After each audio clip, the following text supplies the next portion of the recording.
You're listening to the Business and Life Podcast, where 7 days a week, proven entrepreneurs share their success stories, failures, and give you true value on how you can build a great business and an awesome life. With your host, Mike Olivas. All right, Chris, welcome to the show. Yeah, thanks so much for having me. Excited to be here. Absolutely, man. Thanks a lot. I know we're all slammed here. So tell our listeners something unique about yourself. So I'm actually an identical twin married to an identical twin. And I always use that as an example. Yeah, we're both identical twins. And I use it as probably the best sociological experiment because we've seen our identical twins mold. Because, we were both so alike when we first got married to our twins. And the choice of your spouse or partner in life will mold you, whether you like it or not. And that's the one. That's that. That's awesome. I think that's definitely the first of the, hopefully of many very, very unique ones, but that's pretty awesome. Well, we'll tell our listeners about your company. What is it that your company does? Tell it about how unique aspect that it brings to the marketplace. Yeah, sure. So, I'm an anomaly where I've got almost a company within a company. So my ad agency, 22 Squared, we're about 390 employees. 90% millennials, and we do a lot of the work that you see out there for public supermarkets to a lot of the stuff for Home Depot and Toyota. And we're a full service ad agency. I was brought there 10 years ago to help diversify us into the digital and social media space. So I kind of fell into the digital and social media space way early in my career, right out of the gates in 2003.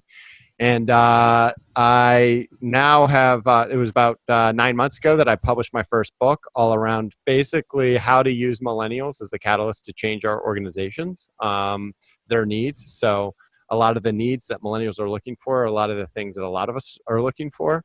And, really has an underlying tone of bringing more empathy and connection into the world. And so that's I published 9 months ago. Once again, sold 60,000 books, and now I'm doing massive engagements and talking to a lot of Fortune 100 companies about how to use this book and some of the curriculum as a way to create better connection with our people. And we've been so quick to adapt here, but we haven't been quick to adapt here and here. And so that's essentially, so what's cool is like now that I'm talking to some of these big companies, as I create those relationships, they're like, hey, well, can you also help us with some of our marketing needs? And it's like, all right. So, and then I bring in 22 right behind me after I do that. Oh, huge. So you're starting to see it all kind of come together. Synergies start happening. That's pretty awesome. When you have one angle, obviously you pivot into different angles of different companies that you're part of. That's pretty awesome. In terms of the millennial world, how did you come up with the concept? So I was on an executive retreat, average age of the 14 guys, average age being about 45. I was introducing myself around the fire, and I quickly said to myself and out loud, I was like, I don't really know what I do anymore as I introduced myself, but I'm kind of like the Millennial Whisperer. And I shared my story and then sat down. And after that, I ended up I got kicked by the guy that was leading it, and he goes, dude, you better write that book. I go, what book? He goes, The Millennial Whisperer. And if you don't write it, I will. And so it was after that some of the other guys were like, yeah, so I can't stand these millennials. Tell me, what are some of the things you do, Chris? And I was like, oh, well, I do this, this, and this. And they're like, I cannot believe you do that stuff. And 2 weeks later, 3 of the 14 guys called me and they're like, dude, I started implementing some of the things you're talking about and they work. I've seen a better culture happen out of my group. People are happier. People are talking more and they're more productive. They're staying later. I was like, exactly. And then I was like, I got to write this book. So I wrote it and the rest is kind of history. What's a big takeaway about millennials that you would say? I know you have a whole book and I hope that the listeners go out there and buy this book. It's on Amazon, right? Yeah. The Millennial Whisperer. And so what's a good takeaway for listeners about millennials? I work with millennials across the country, and a lot of times there's just a culture. You got to get them. And sometimes there's loyalty and there's a lot of lack of loyalty. There's a price angle. And so I'm working on a book as well, and it's a long time in the coming, but it's called The Antisocial Network. And it's the same exact situation. Someone's like, exactly, that's great, you should write that. Right. And so I love how that's kind of the same synergistic story there, but give us a great takeaway about the book in terms of, if you're marketing to millennials, what do millennials care about? So, well, it's more about, marketing millennials will happen naturally if you hire the right millennials. It's like innovation. I would have told you 5 years ago, the greatest thing that companies need to do is innovate and move to digital. And if you ask me that same thing today, is actually, if you adapt your culture and your corporation to cater to millennials and Gen Z, all of that stuff will come. Yeah. So it's a byproduct of, all of those things. And so what it comes down to, though, is what my favorite quote from all this is, millennials aren't the problem, they just expose all the problems. And so it's also a two-way relationship. And in your antisocial, there's certain things that we have got to teach younger millennials and Gen Z, like this interpersonal muscle. And even older millennials and younger millennials, you're talking about people born in 1981 versus 1996. 1981, they had beepers in college versus the 1996, the younger millennials, they were given a Snapchat account with an iPhone at age 13, and their first flirtations were done via their phone, and that builds this interpersonal muscle. And so part of the stuff that we owe this younger generation is we got to help them build those muscles, and creating real interpersonal relationships is critical. Like, I have a rule where if you're going to talk to someone, you got to talk to them face to face, no email, no IM, walk over to their desk. Huge. And so, I'd say that the key is that it's a give and take relationship of things that we need to offer up within our people. But the same thing is true for their expectations of you as a leader. And more than anything, what they want, number one, is they want inspirational leadership. Number two, they want authenticity. And three, they want transparency. And that's huge. According to the 2018 Deloitte Millennial Survey. Yeah. And if you dissect any single one of those, we can talk about what that means. But transparency does not mean financial transparency or vulnerability. It doesn't mean that you need to, people are like, oh, well, do I need to cry in front of my people? It's like, no, you don't have to cry in front of your people, nor do you have to show them what everyone makes in the company.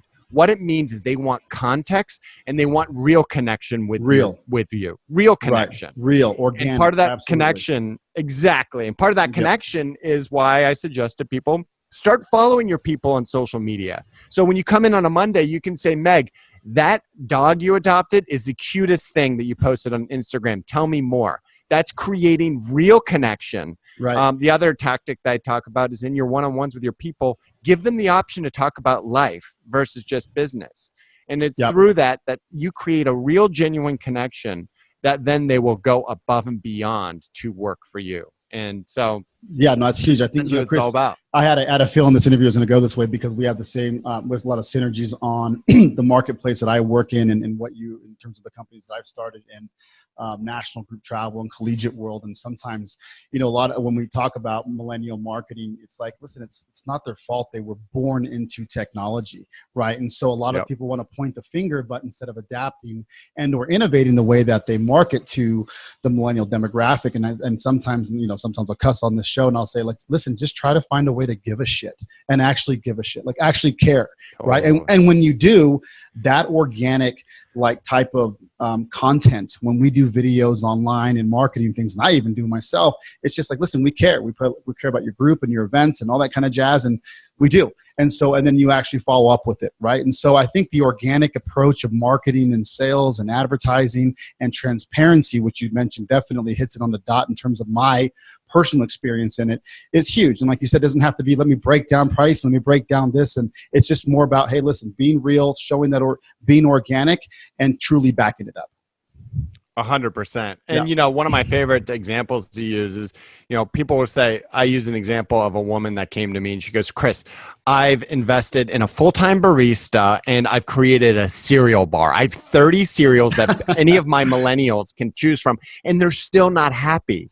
And I said, you're addressing obviously a lot of the times when people are asking us for that, everything from the beer keg to the ping pong table to the foosball table to the barista or in some cases, NCR locally, they just built a $500 million building to address a culture problem. And the problem with that is you're addressing something with a reactive approach, and it's only a Band-Aid. And I'll say in speeches that great culture is a byproduct of great leadership. And unfortunately, we've forgotten and we've ignored what it is that these next generations are looking for in their leaders. And, Sure. And so, by tweaking our viewpoint on that, we can finally inspire and I think build something that is, is valuable. Sure. And that's where the great culture comes from. Yeah. It's with these, with rewards and recognition, which is a byproduct of the fact that everyone's grown up with social media, right? Why is there such a need? Why is this generation seen as so needy? I'd say it's not just this generation, we all are. Yeah. And it's because we've grown up as a product of, or at least this next generation, with helicopter parents, and participation trophies were a reality. And social media thing, anytime we wanted that instant quick fix of that recognition or rewards, we posted to social. And so we've got to have ingrained into our system a better rewards and recognition. And that doesn't mean that it all has to come from you. There's a lot of peer-to-peer rewards that we can put into place.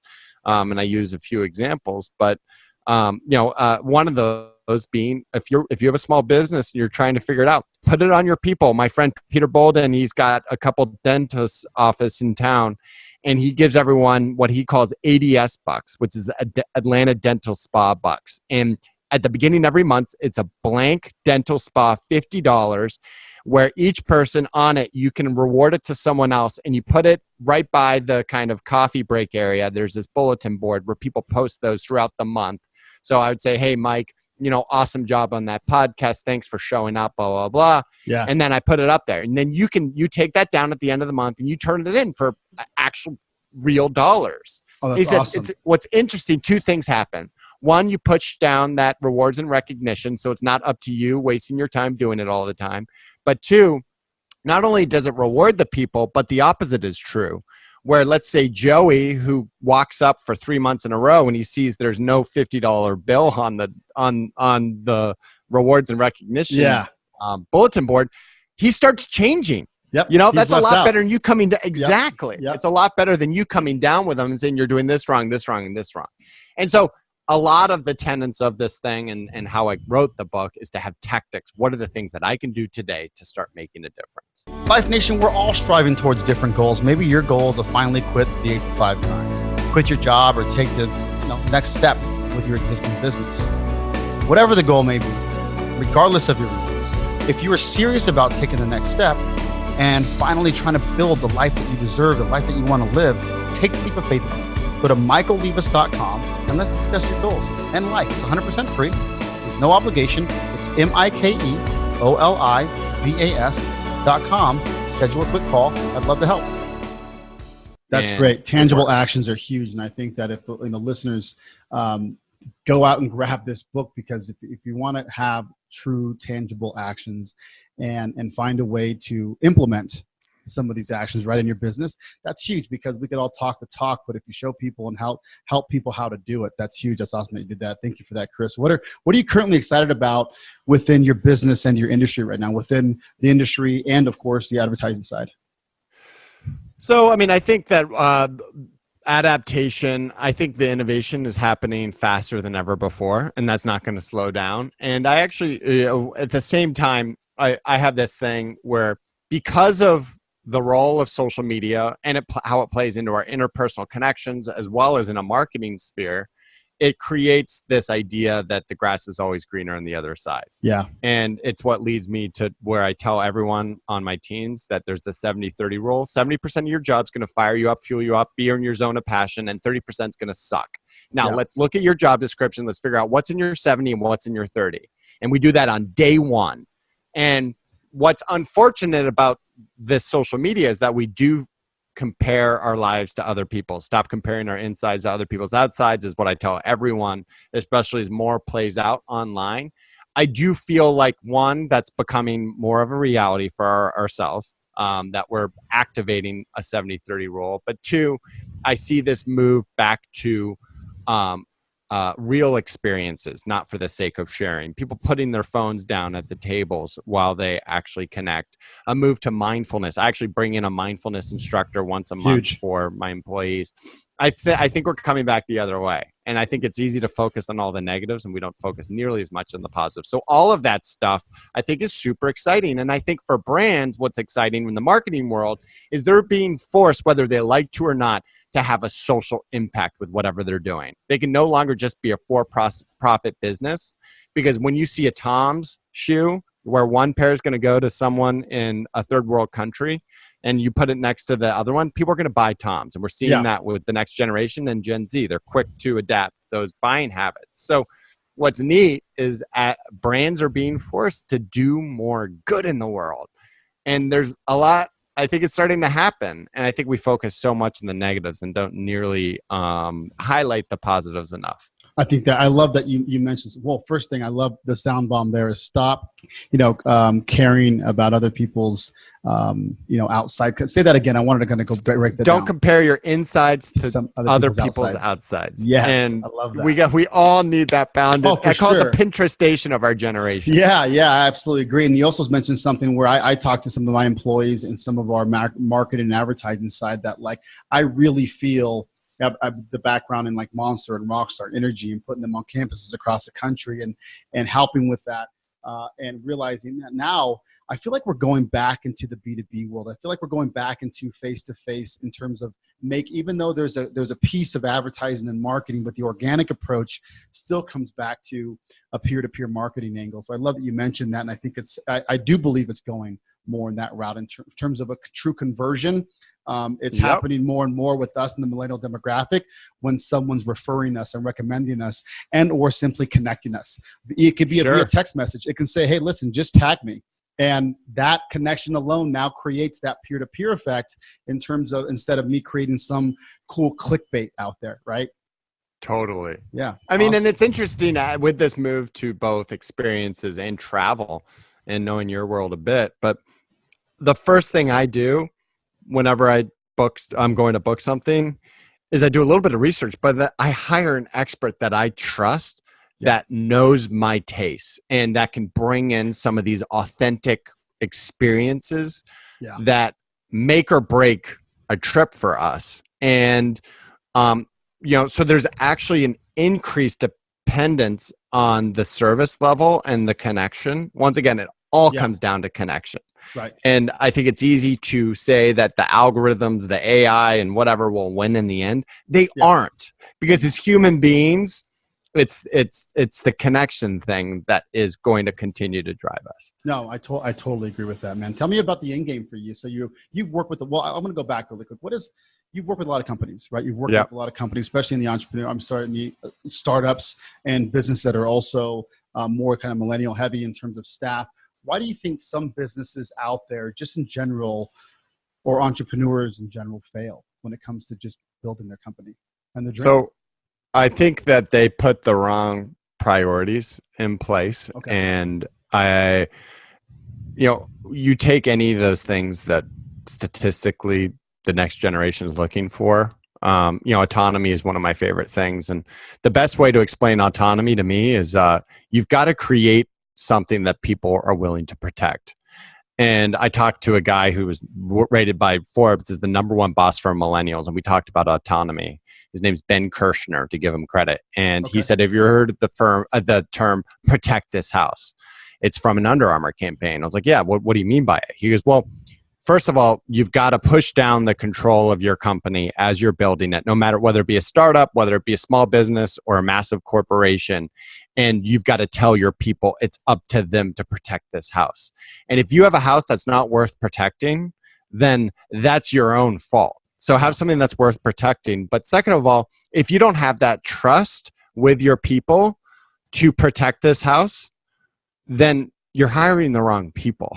And I was like, that's really interesting. And so powerful, though. True. Totally. And he's like, so our unlimited paid vacation, we have it. And I put it on my people. It's checks and balances that we have in place. And they when someone takes off for 2 weeks of unlimited paid vacation, it's up to them to find someone to protect this house while they're gone. Yeah. And the same is true. Guess what? When that person returns, the other person goes on a 2-week vacation. So it creates this checks and balances that is what I think is the best example of autonomy. And that to me is one of the pieces that's missing, along with the being able to create authentic connections with people. It's true with the marketing side.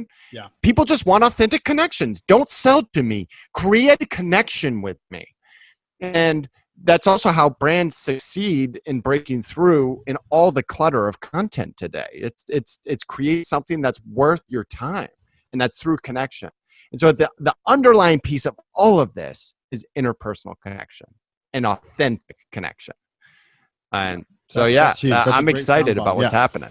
What is the end game for you, Chris? What is it? What do you look like? What does it look like for this business that you're building, the concept that you're building? What's the light at the end of the tunnel?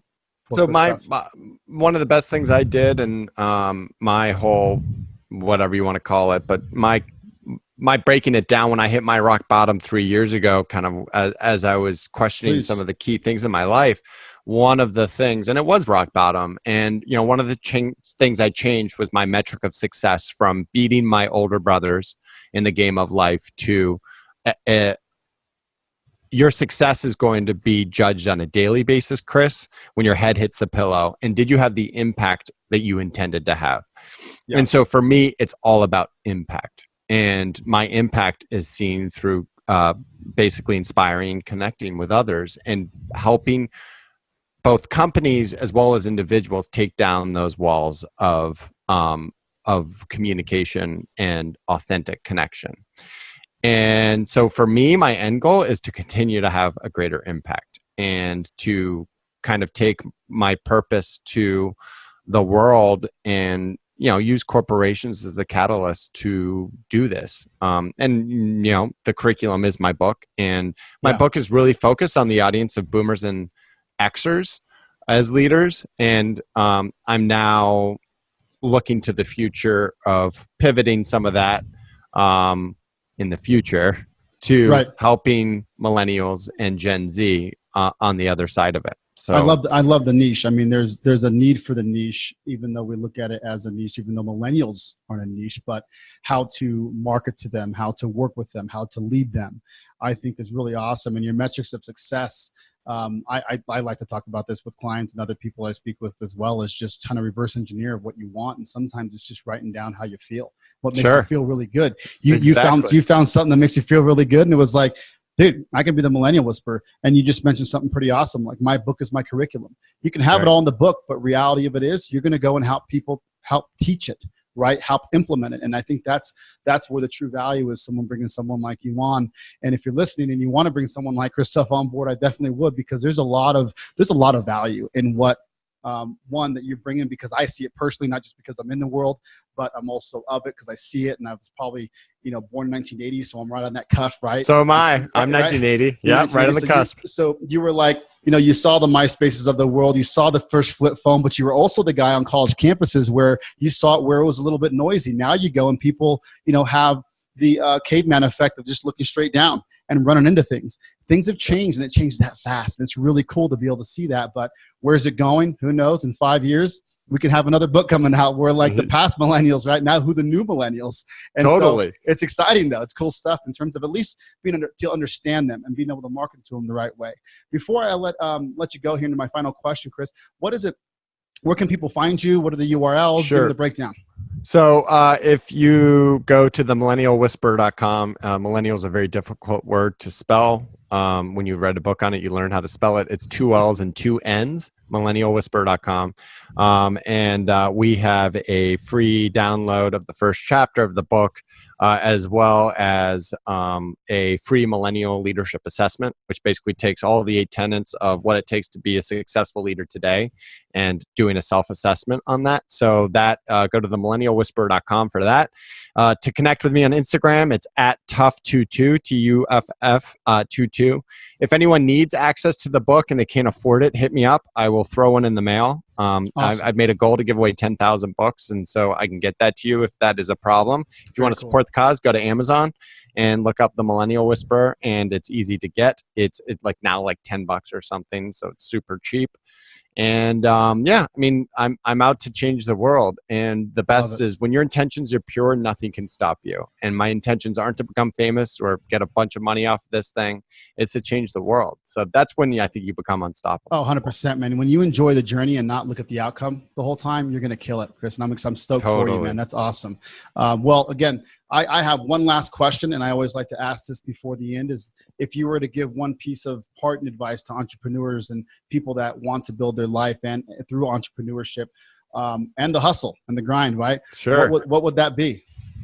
So I read a quote yesterday, and I think it summarizes one of the biggest points of my book that has gotten kind of the most notoriety in my speeches, which is turn your lets and answer your lets with a buy when. And I think we live in a very unaccountable culture, and there's no worse email to get as an entrepreneur or owner or boss saying, let's do this, let's do that, because nothing ever happens. And we know that this happens. Networking, let's grab coffee or let's grab dinner, nothing happens. So answer that immediately with a buy when, and it brings accountability and it will change your life. So the other piece of that, so I think action is so important, and you got to start somewhere.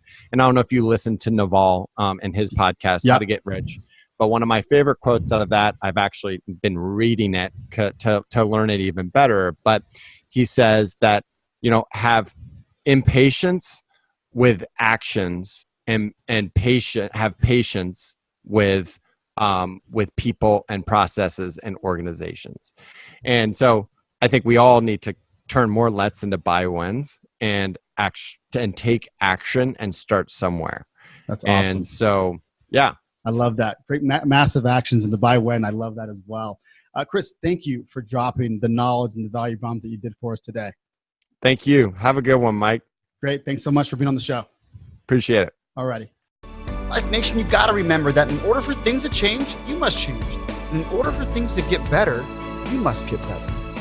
You just got better by hanging out with me, Michael Liebus, and the Business and Life Nation. So come back tomorrow because I'm here dropping sound bombs 7 days a week, baby. If you'd like to subscribe, please do, so you can take action and execute. See you tomorrow.